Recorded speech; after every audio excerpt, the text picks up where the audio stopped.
Isang babae ang arestado ng Criminal Investigation and Detection Group, Zambales, dahil sa paglabag sa Social Security System Act of 2018. Police Corporal Giselle Rivera, ibalita mo.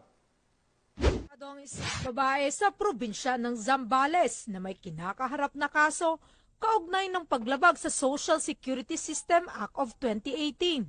Kinilala ang sospek na si alias Maria, 31 anyos, residente ng Barangay del Pilar, Iba, Zambales. Naaresto siya sa Barangay Santo Rosario ng parehong lugar nang pinagsanib pwersa ng CIDG Zambales Provincial Field Unit sa ilalim ng pamumuno ni Police Captain Leonardo Surio, Officer in Charge at Iba Municipal Police Station.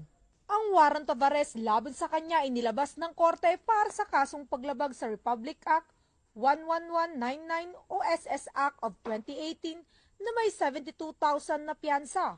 Naisakatuparan ng mga otoridad ang naturang operasyon na dokumentado gamit ang body-worn camera at recording device. Matapos ang pag-aresto ay dinala ang akusado sa CIDG Zambales Provincial Field Unit para sa booking procedure bago ibalik ang warrant sa korte. Bahagi ito ng pinaigting na oplan pagtugis ng CIDG para tiyakin na ang lahat ng may kasong kinakaharap ay mahaharap sa batas. Mula dito sa City of San Fernando, Pampanga, ang inyong PNN Correspondent, Police Corporal Giselle Rivera. Alagad ng batas, tagataguyod ng Balitang Pulis.